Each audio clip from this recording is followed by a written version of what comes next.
not giving Le'Veon Bell a long-term contract was probably the right thing for the Steelers to do.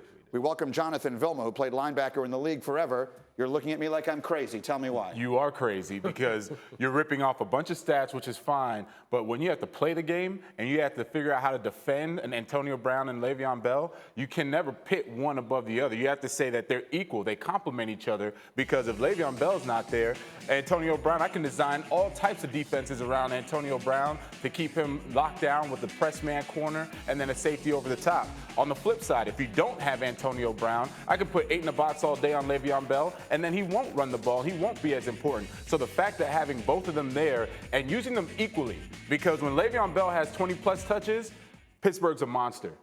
9-1, 2016, 7-1, 2017. They're a monster when they use him and Antonio Brown equally. That's why they're both important. He should have been paid. But so the notion that when DeAngelo Williams was out there, his numbers were practically identical to Le'Veon Bell's means nothing to you, or at least doesn't mean very much to you. It means nothing to me because when DeAngelo Williams was a good running back, but when I sit there and I'm playing linebacker right now, if I'm in the prime of my career and I'm looking at Le'Veon Bell on the other side, I'm looking at Antonio Brown out there, I'm saying I have a problem. As a linebacker and as a D coordinator who's communicating with me, we both have a problem. Well, Louis, you were both a defensive player and a front office executive. So give me from both perspectives, because we're not paying Le'Veon Bell for what he's done. We're paying him for what we're anticipating he's still going to be doing 2-3 years down the road. What did you think of the decision? Yeah, look, I think I understand why they're kind of balking at this deal a little bit, because it involves risk. And when you're talking about projecting future performance, the risk involved here is 1, injury because he has a history, and 2, decisions off the football field he's going to be available. Those are the 2 things that right now will take a GM and make him just absolutely freeze in his tracks and go, wait a minute. Because that's his job. His job is to minimize risk to the club. That's what the GM's job is.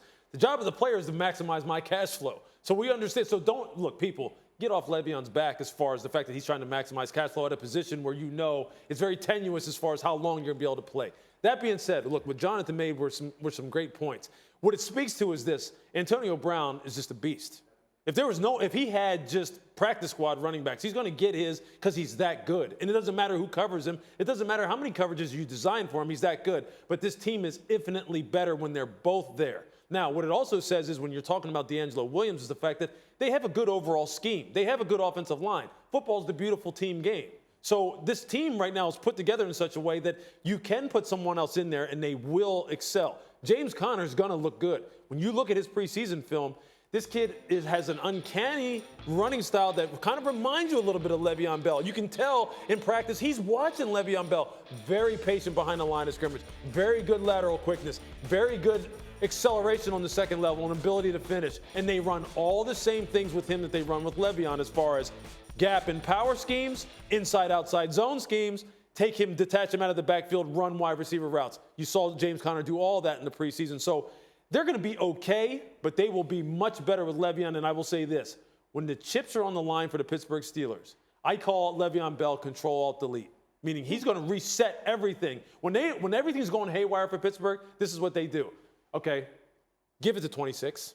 Settle things down and give it to 26. And Louis, that's his value. Exactly. Run him inside zone, run him outside zone, run power. Run him inside zone, run him outside zone, run power. Everyone else, just be quiet and let him do his thing. And from there, everybody goes, okay, we're good. Now let's open it up. That's his, and see, that you can't put on a stat sheet. I know, I get your point, but that's the thing about football, that there's the mental part of it where everyone goes, okay, we're good, because 26 is running it. There's also the really unfair part of it, pardon me, for running backs, which is the reality. He has 840 touches the last couple of years, and one of the reasons they will not give him the long-term money is because he has 840 touches the last couple of years. It's not fair, but it is the reality.